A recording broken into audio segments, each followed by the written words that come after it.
Occasion ఏదైనా location ఎక్కడైనా తెలుగువారి వేడుక అంటే ఆలివ్ మిఠాయి ఉండాల్సిందే. ఒకటి ఈ నక్కపల్లి ఎస్సీజెడ్ కానీ ఇప్పుడు వచ్చిన అరబిందో కానీ దివీస్ కానీ అటు డెక్కన్ ఇవన్నీ కూడా ఇది మన ప్రభుత్వం వచ్చినప్పుడు వచ్చినవి కావు. ఇవి 2005లో ప్రారంభించిన పరిశ్రమలు ఇవన్నీ. 2005 నుంచి నక్కపల్లి ఎస్సీజెడ్ కావచ్చు, ఇవన్నీ కూడా వైఎస్ రాజశేఖర రెడ్డి గారు ప్రారంభించిన ఇవన్నీ, ఈ కాన్సెప్ట్ ఇవన్నీ. ఇది జనసేన కానీ మిగతా మన పార్టీలు ఎవరు కూడా చేసింది కాదు. ఇది వైఎస్ రాజశేఖర రెడ్డి గారు ప్రతిపాదించింది, ఆయన ఎస్సీజెడ్ని తీసుకొచ్చింది. కానీ ఇక్కడ సమస్య ఏమొచ్చిందంటే వ్యర్థాలని శుద్ధి చేయకుండా సముద్రంలో కలిపేస్తున్నారు. తద్వారా ఏం జరుగుతుందంటే మన మత్స్య సంపద దెబ్బతింటా ఉందని. ఇదే కదా. దీనికి నేను ఒక మత్స్యకారుడిగా నా జీవనోపాధి అయితే నేను మీలాగా ఎలా ఆలోచిస్తాను, నేను కూడా అట్లాగే ఆలోచించాను. అంతేగాని నేను ఒక డిప్యూటీ సీఎంగా ఆలోచించాలా, ఒక ఎమ్మెల్యేగా ఆలోచించాలా, ఒక సాటి మత్స్యకారుడిగా ఎలా ఆలోచించాలో అట్లాగా ఆలోచించి మాట్లాడాను. ఒక క్లియర్ కట్ ఇన్స్ట్రక్షన్ మన మత్స్యకారుల దగ్గర నుంచి వచ్చింది.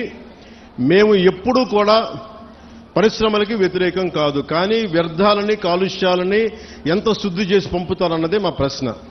ఇది రెండోది. నేనేం చెప్పానంటే పారిశ్రామికవేత్తల్ని బెదిరించి ఎవరైనా సరే, గతంలో కూడా నేను ఏం మాట్లాడానంటే వైసీపీ నాయకులను కూడా లోపలికి రమ్మని చెప్పాం. ఇది కూటమి ప్రభుత్వం అయినప్పటికీ కూడా నేను ఒకటే అడిగాను, ఇది పవన్ కళ్యాణ్ పిఠాపురం నుంచి గెలవటంలో వచ్చిన సమస్య లేదంటే ఉన్న సమస్య అంటే ఇది ఎప్పటి నుంచో ఉన్న సమస్య అని చెప్పారు. నాకు ఆ భరోసా నాకు ఇచ్చారు. నేను సందేహించడానికి అడగల, శంకించడానికి అడగల, అసలు ఎలా వచ్చింది మూలం ప్రజలందరికీ తెలియజేయడానికి. సో నేను అన్నీ మాట్లాడితే ఖచ్చితంగా ఈ కాలుష్యం మీరు లేనిపోయిన అభాండాలు మత్స్యకారులు ఎవరు వేయరు, అది నేను అర్థం చేసుకోగలను.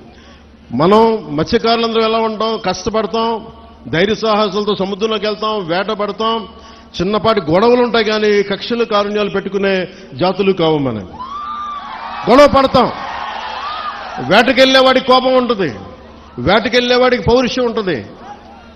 అంతేగాని మనం ఎవరిని కూర్చొని ఒకరి పొట్ట కొట్టాలనో ఇంకోట్లా అనుకునేది కాదు. కానీ మన పొట్ట కొడుతుంటే మనకి బాధ ఉంటుంది, మనకి ఆవేదన ఉంటుంది. నేను ఒకటే చెప్పా, సంఘాల నాయకులతో కూర్చొని మాట్లాడుతా అంటే వాళ్ళు ఒకటే చెప్పారు, మేము ఎన్ని చెప్పినా మీరొచ్చి కొత్తపల్లి ఉప్పాడలో మీరు పెడితే తప్ప ఈ మన యువత మాట వినరు, దయచేసి ఈ మాట చెప్పండి అంటే నేను సంఘాల నాయకులందరితో పాటు మత్స్యకారి పెద్దలందరితో పాటు చాలా మంది యువతను అడిగాను. దాదాపు 8-9 మంది యువతతోనే ప్రత్యేకించి అడిగాను. చెప్తే వాళ్ళు చాలా ప్రోగ్రెసివ్గా ఉన్నారు. వాళ్ళు అడిగింది ఏంటంటే, ఒకటి, ఈ వ్యర్థాలని ఎలా శుద్ధి చేస్తారు, శుద్ధి చేస్తే మేము పొల్యూషన్ కంట్రోల్ బోర్డుని మేము ఎలా నమ్మాలి, వాళ్ళేమో చేయట్లేదు అన్నారంటే దానికి నేనేం చెప్పానంటే కలెక్టర్ గారు షణ్మోహన్ గారితో మాట్లాడి నాకు సమయం ఎంత ఇస్తారు ఇవన్నీ చేయడానికి అంటే నేను 3 దఫాలుగా పెట్టుకున్నాను. ఈ 3 రోజుల తర్వాత మళ్ళీ నేను ఒక పడవ తీసుకొని మీరు ఎక్కడైతే వ్యర్థాలు వస్తున్నాయో, ఎక్కడైతే మన మత్స్య సంపద నాశనం అయిపోతుందని మీరు చెప్తున్నారో వాటిలో ఒకసారి నేను వెళ్ళి చూస్తాం. ఎందుకంటే ఒక మత్స్యకారుడిలాగా వెళ్ళాలి అంటే నేను కూర్చోబెట్టి 4 గోడల మధ్య ఉంటే ఇది నాకు మీరు అది అర్థం అవడం కంటే కూడా పేపర్లు తీసుకొని ఆ రిపోర్ట్ చదవడం కంటే కూడా మీరు లోపలికి వెళ్ళి వేటలో వెళ్తే ఎలా ఉంటుందో అలాంటి పరిస్థితుల్లో మీరు ఏమి అనుభవిస్తున్నారో అది చూడటానికి నేను కూడా పడవ తీసుకుని ఒక 2-3 రోజులు తర్వాత ఇక్కడే మన కాకినాడ పోర్టు నుంచే మొత్తం వెళ్ళి ఈ కోస్టల్ లైన్లో ఎక్కడైతే పొల్యూషన్ ఉందనేది మన మత్స్యకారు యువత కానీ నాయకులు కానీ వాళ్ళు చూపించిన ప్రదేశాల మేరకు నేను వెళ్ళి దాని నుంచి నేను స్వయంగా నేను పరిశీలిస్తాను. 1.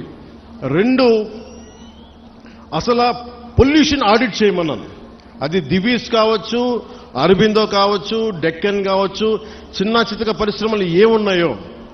అలాగే నిమ్మకాయల చినరాజప్ప గారు కూడా మాట్లాడుతా పెద్దాపురం నుంచి ఆయన కూడా ఏమన్నారంటే, సార్ ఇక్కడ ఇది ఒక్క సమస్య కాదు, దాదాపు 27,000 మంది ప్రత్యేకించి ఒక పరిశ్రమ ఉంది పెద్దాపురంలో, అది కూడా కాలుష్యం కాలువల్లో వదిలేస్తున్నారు. ఆ కాలువలు మనం ఉప్పాడ దాకా వచ్చేస్తున్నాయి, కాకినాడ దాకా వచ్చేస్తున్నాయి, మొత్తం పంట పొలాల్లోకి వెళ్ళిపోతుంది ఆ కాలువ, ఆ నీళ్లు. దానివల్ల అదే భూమిలోకి ఇంకిపోయి అదే మనం ధాన్యం కూడా తింటా ఉన్నాం. దానివల్ల ఒళ్ళు కూడా పారైపోతుంది, క్యాన్సరస్ అవుతుంది అనేది. సో నేను పెట్టుకుంది ఏంటంటే మనకి చాలా ఈ అభివృద్ధితో పాటు మనకు కావాల్సింది ఖచ్చితంగా పర్యావరణ పరిరక్షణ కావాల్సిందే మనకి.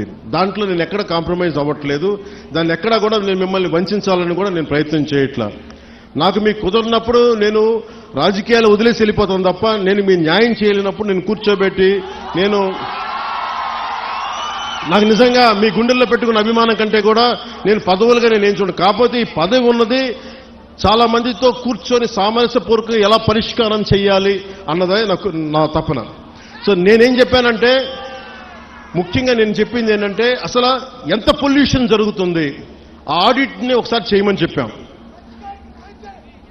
ఆడిట్ చేద్దాం, అసలు ఎంత కాలుష్యం ఉందనేది చెప్తే అందరూ అడిగారు. జగన్మోహన్ గారు మొత్తం సంఘాల నాయకులందరితో మాట్లాడి అక్కడ ఉన్న యువతతో కూడా మాట్లాడి ఈరోజు దాదాపు 100 మంది పైగా వచ్చారు. వాళ్ళందరితో మాట్లాడి మీ ప్రతినిధులుగా మేము అడిగింది ఏంటంటే జగన్మోహన్ గారు, కలెక్టర్ గారు కనీసం మాకు 100 days టైం ఉంటే దీని మీద యాక్షన్ ప్లాన్ చేద్దామని ఒకసారి, అంటే ఎలా చేద్దాం దీనికి సంబంధించి. ఎందుకంటే మీరు బోట్లు దెబ్బతినకూడదు, మీకు మీ వేటకి ఇబ్బంది పడకూడదని దీనికి ఏం చేయాలంటే ఒక ప్రాపర్ యాక్షన్ ప్లాన్, ఒక 100 రోజుల సమయం అని అడిగాం. సో మిమ్మల్ని కూడా నేను ప్రతిపాదిస్తుంది, మిమ్మల్ని అభ్యర్థిస్తుంది, మీ అందరినీ వేడుకుంటుంది. మాకు కనీసం ఒక 100 రోజుల సమయం కనుక మీరు ఇస్తే దీనికి ఒక రోడ్ మ్యాప్, ఒక ప్లాన్ క్రియేట్ చేసి మీ ముందు పెట్టి మీ అందరి అనుమతితోటే మనకి ఉపాధి అవకాశాలు ఉంటూనే మనకి కాలుష్యాన్ని ఎలా నివారించాలి అన్న దాని మీద నా ప్రణాళికకి నాకు కనీసం ఒక 100 రోజుల సమయం కావాలి. ఆ 100 రోజుల సమయాన్ని మిమ్మల్ని ఇమ్మని నేను ఆర్జించడానికే నేను ఈరోజు మీ ముందుకు వచ్చాను. నాకు ఒక 3 నెలల నుంచి 100 రోజుల సమయం కావాలి. సో మీరు ఆ 100 రోజుల్లోపు నేను ఒక రోడ్ మ్యాప్, ఒక పరిష్కార మార్గం, అవసరమైతే దీన్ని క్యాబినెట్లో మాట్లాడతాం, లేదంటే అసెంబ్లీలో కూడా మాట్లాడి మీకు న్యాయం జరిగేలాగా నేను ముందుకు తీసుకెళ్తాను. మీ అందరికీ నేను మనస్ఫూర్తిగా మీకు తెలియజేసుకున్నాను. సో నాకు 3 నెలల సమయం మిమ్మల్ని, ఇది ప్రజాస్వామ్యం, నేను 4 గోడల మధ్య కూర్చొని నేను అడగట్లా. నాకు ఒక 100 రోజుల సమయం కావాలి. ఏం చేద్దాం చెప్పండి, అవునా కాదా? 100 రోజులు సమయం ఇస్తున్నారా? నాకు ఇస్తున్నారా? 100 రోజుల సమయం ఇస్తున్నారా లేదా నాకు చెప్పాలి. అలా కుదరదు నాకు. ఎందుకు చెప్తా, మీరు 100 రోజుల సమయం ఇవ్వకపోతే, మీరు 100 రోజుల సమయం ప్రాక్టికల్గా మీరు ఆలోచించండి. 100 రోజుల సమయం ఇవ్వకపోతే, ఎందుకంటే రాత్రికి రాత్రి పొల్యూషన్ ఏం జరుగుతుందో మనం ఆడిట్ చేయడానికి కూడా చాలా టైం పడుతుంది. ఆడిట్ చేసిన తర్వాత వ్యర్థాలు ఉన్నాయి అంటే వీళ్ళకి ఎందువల్ల వ్యర్థాలను విడుదల చేస్తున్నారు. ఎందుకంటే మీరు 4 రోజులు ధర్నా చేస్తే 5వ రోజు పరిష్కారం నిజంగా రాదు. ఎందుకంటే దీని వెనక చాలా ఉన్నాయి. పరిశ్రమలు మనం ఇచ్చింది కాదు, వైసీపీ నాయకులు ఇచ్చింది. వైసీపీ నాయకులు ఇచ్చిన పరిశ్రమలు మన కూటమి ప్రభుత్వం వచ్చిన తర్వాత ఇచ్చిన పరిశ్రమలు కాదు. సో అందుకని అలా అని చెప్పి వాళ్ళలాగా భయపెట్టి పారిశ్రామికవేత్తలను భయపెట్టి పారిపోతే అది దేశపరంగా ఇంకోలాంటి సంకేతాలు వెళ్తాయి, అదో ఇంకో సమస్య ప్రారంభమవుద్ది. సో మేము ఆలోచిస్తుంది వయా మీడియాగా మధ్యలో పొల్యూషన్ రాకుండా, మన మత్స్య సంపద చనిపోకుండా ఎలాంటి పరిష్కారం వెతకాలి. అలాగే ఓఎన్జీసీ వాళ్ళు మనకి కొంత కాంపెన్సేషన్ పే చేస్తూ ఉన్నారు, ప్రతి నెలకైనా అడుగుతూ ఉన్నారు. అది మేము పెట్టే ప్రతిపాదన కలెక్టర్ గారితో సంబంధిత మంత్రివర్గంతో మేము అడుగుతుంది. ఈ ఎక్కడైతే ఎఫెక్ట్ అవుతా ఉన్నారో వాళ్ళకి సంబంధించి ఆ పరిశ్రమలు కానీ పారిశ్రామిక యాజమాన్యంతో మాట్లాడి వాళ్ళు ఎంతవరకు చేయగలరు, ఒకళ్ళు కాంపెన్సేషన్ ఇవ్వగలరా, నెలకి ఇవ్వగలరా, లేదంటే 1 time సెటిల్మెంట్ చేయగలరా, ఇవన్నీ మాట్లాడాల్సిన అవసరం ఉంది, మాట్లాడాల్సిన పరిస్థితి ఉంది. అది మీకు అంటే ఇవన్నీ చేయడానికి నాకు కనీసం ఒక 3 నెలలు సమయం కావాలి.